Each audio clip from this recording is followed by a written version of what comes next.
Hi guys, welcome back to another video. In today's video we're going to have a best of 3 against JayMMA. The video is going to be split into 2 parts just because the video was too long for me to put all in one video. My laptop just wouldn't render it. I think this video is around 30 minutes long. With the other fight included, it would be about 45 minutes long. So I've decided to split it up into 2 parts. I think Jay is also only uploading the first 2 fights, I believe.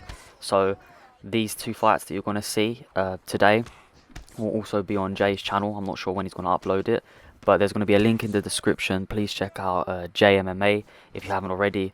I think he's on like 1.5k subs now. He's growing at an incredible rate, and that's just because his content's really fun to watch. He makes really good high quality videos, so please check him out. Can't say enough kind words about him. Very grateful that he let me get this best of 3 in again, and also let me record it. Super nice guy. We're in different time zones, so it made it quite hard to get this recording, but he was very patient, and we obviously managed to work something out, figure out a time that was doable for both of us, and we got into it. So I specifically requested to come up against his John Jones just because I know he's quite good with John. I also wanted to come up against his Israel Adesanya, and that's going to be in the next video uploaded. So in the next video you're going to have the final part of the best of 3, and then you're going to have a bonus fight of me coming up against his Izzy using Jared Cannonier, who I think is the most underrated middleweight fighter on the game. But yeah, one thing to note is that obviously we're different time zones, we're 2 complete different countries, so although the connection wasn't much of an issue when it came to standing up, I felt like there wasn't any button delays. I think on the ground, I'm not sure if Jay felt anything different, but I did feel like when trying to deny transitions, it was a bit more difficult. You really had to look to pre-deny. But yeah, again, I'm not sure if Jay felt anything similar. I'm assuming he did if I did. And quickly, just to get into the rules, it's the same rules as all my best of 3s. So if you knock your opponent down against the cage, you can finish them. If you knock them down in like the center of the octagon, you can't jump on top and finish. You can wrestle, you can submit, and you can ground and pound. So it's pretty much like a normal ranked online fight. The HUD is on, you can have it off, it just is optional. I think majority of the times when content creators spar or just sparring in general, the HUD is left on, so that's why it's left on here. And yeah, so like I said, huge shout out to Jay, really cool guy. He is in the red corner using none other than John Jones. And one thing I noticed off the get-go is that Jay is I noticed this last time we played when he was using Wonderboy Thompson, who he does a series on mastering, and yeah, he's extremely good with Wonderboy now. I'd like to get that match up again. But just to focus on the video, he's so good at when it comes to targeting the body, and that's something he was really effective with in this first fight here against Glover Teixeira. And my problem was, to be honest, I'm not quite sure why I picked Glover Teixeira if I wasn't intending on grappling. I think that was a very silly mistake on my part, and you might be surprised when I'm talking about grappling and talking about John Jones. Obviously John Jones is one of the best grapplers in the light heavyweight division, even the heavyweight division. When it comes to grappling, he's so dominant, great submissions, great ground and pound. But Glover Teixeira's submissions, they're very, very good. And the only clear, distinct advantage I have in this fight here is the boxing ability and the power that comes from the punches. However, that's also mitigated by the fact that I'm now starting to lose stamina, and his stamina is staying in a consistent place. And also due to the fact that John Jones's chin is just unreal. I mean, that clean uppercut landed there, and John just, ate it. I'm not sure if he's on EPO on the game like he was in, real life, but yeah, he needs to be tested because he just eats absolutely every shot. And yeah, as you see, I catch the kick here and I take him to the fence, and those of you that will watch my channel consistently will know that I normally shoot a takedown off of that. I don't know why I didn't, and it's something that I do believe hindered me during this fight. I think that very early on you can see how the fight is playing out. You can see that Jay's targeting the body very well, and I'm going for the head a lot. And the reason I'm not going for the body as much and for the legs is for 2 things. So when it comes to leg kicks, Glover Teixeira doesn't have the best leg kicks in the world. They're quite slow, And by the time I throw a kick, I feel like with Jon Jones's reach, if Jay was to throw it straight, I'd get caught. And just because of the way the vulnerability works, I believe it lead to easy stuns. I do throw leg kicks here and there, but nowhere near as often as I normally do. And the second point why I'm not going to the body as much is simply because Jay's throwing a lot of knees. He likes the flying knee, and I don't want to end up eating the canvas from one of Jay's flying knees. He times them very well, and his knees in general. When using Jon Jones, that's something that you have to go to. You have to use those knees to really tenderize your opponent's body. And now this, funnily enough, ties into another point, which is why I don't like facing Jon Jones, is that helicopter kick. I don't know what the technical term for it's called. I just know it's an absolute pain, and I think it's absolutely ridiculous kick. However, obviously, if Jay's got the tools to use that kick, he's going to use it. It's common sense. Why limit yourself?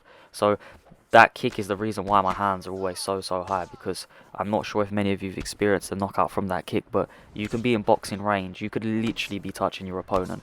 If they throw that kick, it is some way, somehow going to find your chin, and you're going to be left unconscious. So that's another thing I was very wary of. I noticed that Jay wasn't really intent on grappling. You can see I'm finding some success when it comes to the boxing exchanges.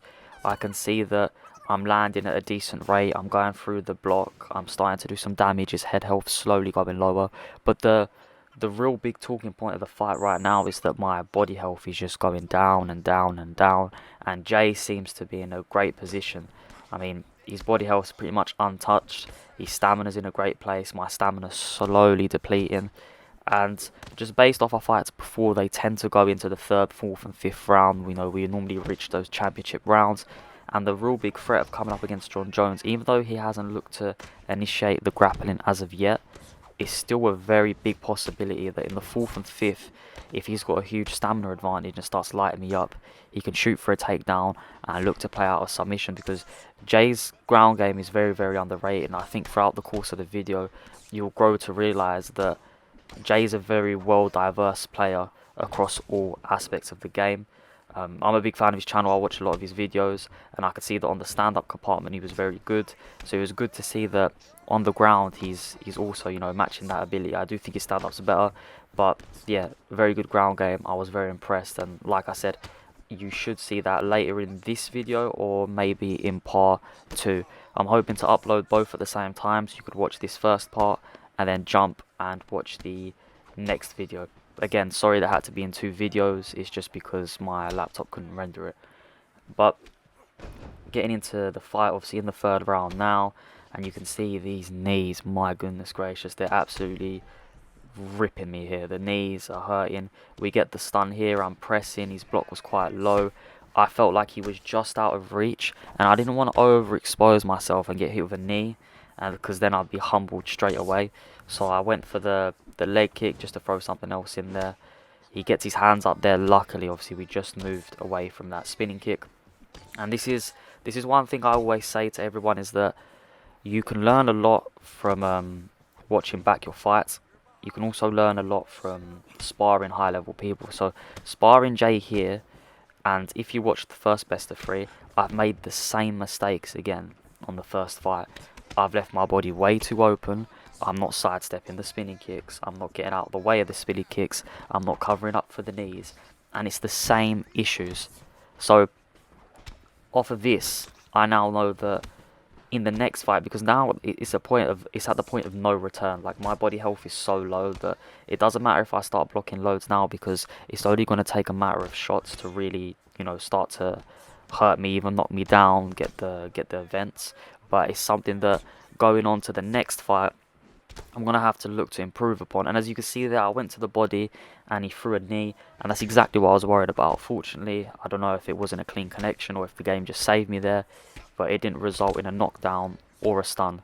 So there's not too long left in the round here, about 14 seconds. You can see that my leg isn't in the best position, my body isn't in the best position, and the only saving grace is that at the moment Jay's head health is not in a great position. So it's going to have to be something that I capitalise on in this round. And we're already in the 4th round here, so 2 rounds to go before it goes into a decision.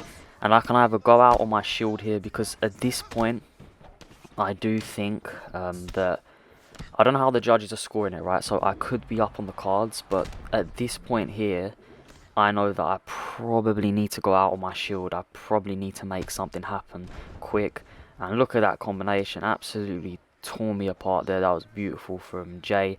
And again, this just shows that, you know, when you play these higher level players, anything can happen. But right now I'm thinking that, yeah, I need to go out on my shield here. So that's what I'm going to intend to do. I'm going to look to exchange a bit more openly. Obviously, it runs the risk of getting hurt. And again, look, catch the kick, take him to the cage, and then I don't do anything with it. I, for some reason, don't look to grapple. And this is where, watching it back, I think, why was I not doing that? Because that's not what I do. Maybe it's just because he didn't initiate any grappling. I thought, oh, you know, that I don't need to. But that's not how it works. We've established the rules prior. He can grapple whenever he wants, and I can grapple whenever I want. So that's just my own fault. Maybe it was my ego that wanted to stand. I'm not quite sure, but I feel like if I mixed in the grappling, it potentially could have been different. But like, again, it's ifs and buts. I could have potentially gone worse. I could have tried to grapple and he just submits me instantly. So, you know, it's just one of those things. But it would have allowed for less body damage, I think, if I grappled. If I catch these kicks, turn to the cage, take him down, shoot takedowns in the open, and yeah, it would have allowed more time to be his back on the mat. And potentially more time for me to just work, drain, deny some transitions. But yeah, that's something that I took a mental note of moving forward. And it's funny because in the next fight you'll see that it's sort of how do I put this? I'm going against everything I say now. So yeah, it's a bit me saying that, oh, I'm gonna look to wrestle more, and then you see what I pick in the next fight, and you'll just be like, what? So we get the stun here, and then I look to explode. I was gonna do a 1-2 head kick. However, I just do not have the stamina for that. If I 1-2 head kicked and nothing came of it, Jay would have probably laughed and flying kneed me, and then the fight would have been over. So I had to bear that in mind. That I know it wouldn't have done much. It could have. You never know. Like I have knocked people out like that before, especially when I'm down in the fight. Like you can see that my opponent's just battering me. But yeah, I didn't want to run that risk. I think right now this round's a clear round for Jay. I mean, he's just piecing me up altogether. If I didn't get that slight stun on him, you could even argue a 10-8, to be honest with you. However, we did get that stun, so I know the way the judges work on this game. And in my head right now, so we're going into the 5th round here, and yeah, it's clear what's been going on. But I think potentially there's a slight chance I'm up on the judges' scorecards. Just a potential. I don't think I should be, but I know the way the judges are. I think I am. So coming into this, I have two options. I either look to wrestle and hold him down and win this round, or go out on my shield. And out of the two, I'll give you a couple seconds for you guys to think what I'd do. And it's, yeah, I go out on my shield. He gets that stun off early, and I think, okay, it doesn't matter if I hold him down on the ground now. This round's his, so let me push forwards, let me persevere. If I get knocked out, it is what it is. We'll come back in the second fight and look to do better. So get the stun here, pushing forwards. Obviously, the stamina doesn't help me there. And then one knee absolutely tenderizes the body. And yeah, Jay's just sort of styling on me now, as you saw there. Again, it's these knees. These knees. I was surprised I didn't get caught with more spinning elbows or elbow-related attacks, because obviously using John Jones, that's to be expected. But yeah, phenomenal performance from Jay here. Hits me to the body, and then I think he gets the finish right there. So can't say anything bad about that. It was just a great performance from Jay. Some mistakes by me that I need to capitalise on, but that doesn't mitigate from how good Jay's performance was. I'm not going to take anything away from that. See the judges' scorecards there. And now, so you heard me talking about grappling the fight before, and I have picked Gustafsson. So let me explain why. I think this is quite a surprise pick, to be honest. He's not used as much as he should be in the light heavyweight division. I have made a video of him on the past, and I've said how good he is, and that, you know, he's easily one of the best fighters in the division. However, that being said, I still think this was a dangerous pick just because of how good John Jones is. And you can see Jay is shooting early for these takedowns.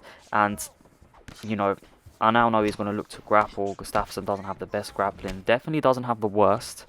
But yeah, doesn't have the best. Obviously, John Jones is probably the best grappler in this division. Arguably, it's either him or DC. I prefer to use John Jones when it comes to grappling. But let me explain the methodology behind this pick. So I had success when it came to the boxing, and I just felt like I was slightly out of range for some attacks. So Gustafsson comes into the mix. He's got the range with the punches. He's got the power. Not only that, he's got great combinations. He's got great kickboxing combinations as well.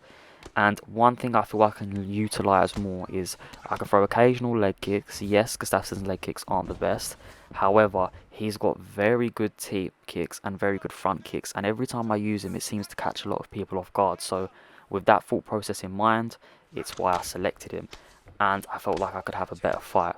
However, when Jay started grappling, I was like, oh, this might have been the wrong pick. But I'm confident enough in my grappling that when Jay's taking me down, you know, I can survive, I can hold on. As you can see right now, Jay's getting his control time up. He switches to the sprawl here, which I was quite surprised about that he went to the sprawl. I think he just softens up my body for a bit here, waiting to see if I move.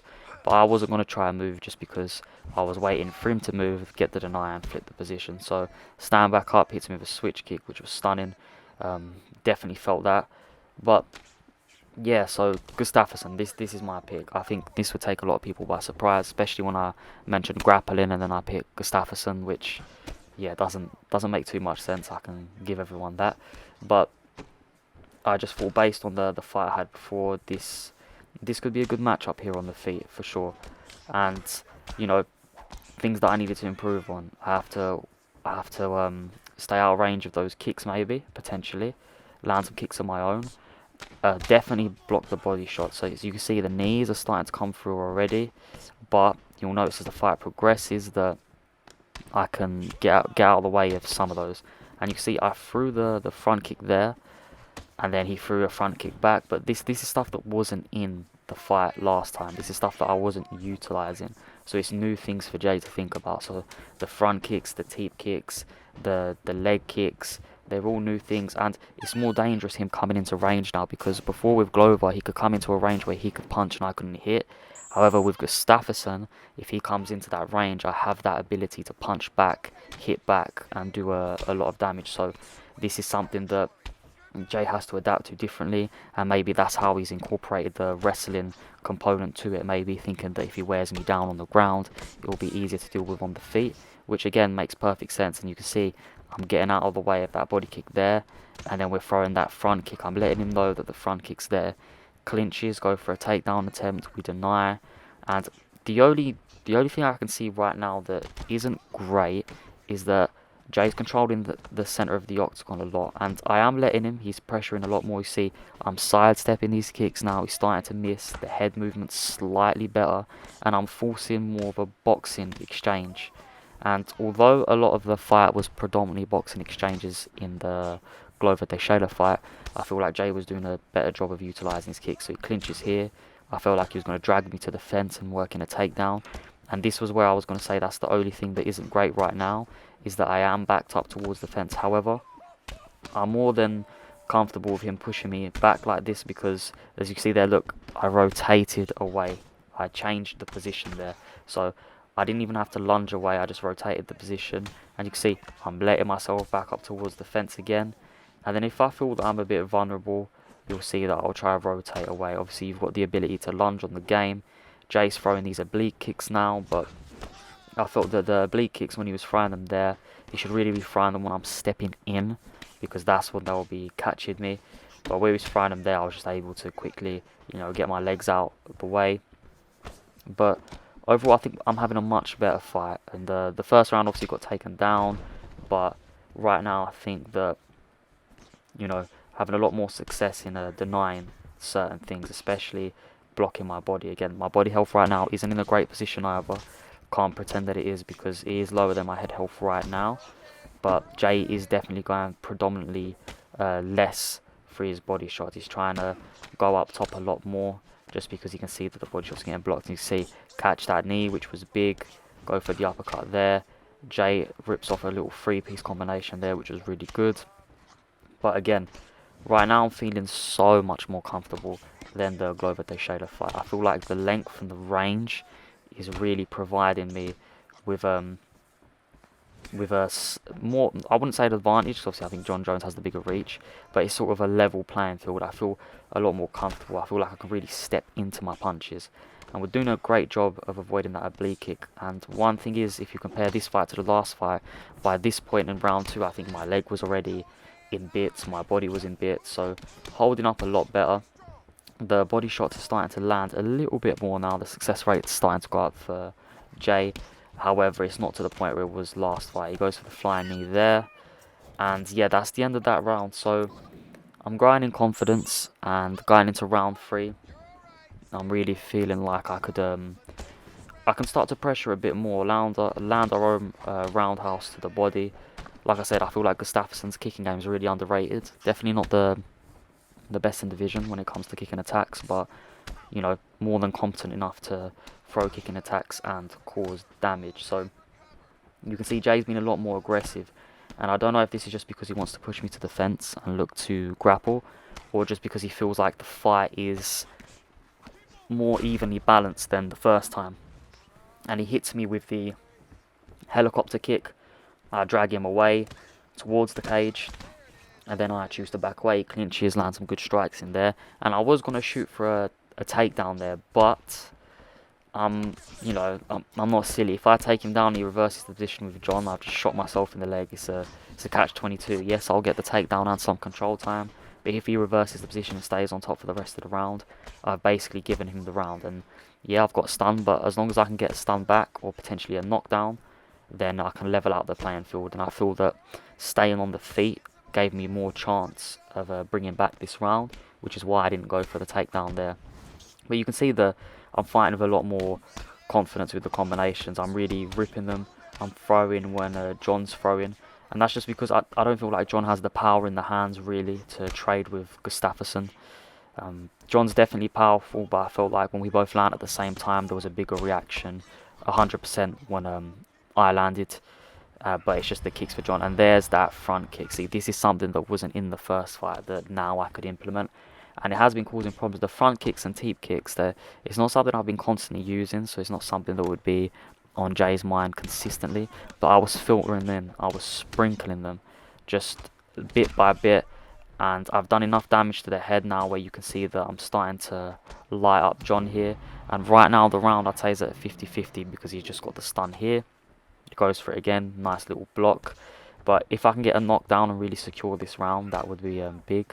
In terms of damage dealt, you can see that my body health's got a lot lower since last round, which means that Jay's done a better job of hitting the body this round, or you know, my defense just hasn't been as good to the body. But in that respect, Jay's head health is slowly starting to fall. I feel that every time I'm landing, I'm getting a big reaction, and what I'm waiting for him to do is I'm waiting to intercept. So I'm trying to keep my feet planted so my strike comes out quicker, and I'm waiting to catch him just as he's stepping in to throw something, because that's when the vulnerability is quite high, and I believe that I can get a knockdown. You can see his head health's flashing, no block there, so I was teeing off a bit. His block isn't in the greatest position with 17 seconds to go. There's that front kick again, so it shows that the idea, the thought process of me picking Gustafsson made sense. There's that Jay flying knee, but it shows that the thought process was there and it made sense. We made the necessary adjustments to come into this fight and make it a lot more competitive. Regardless of the result, like Jay could beat me right now, and you know, it is what it is, but regardless of the result, it was definitely a lot more competitive.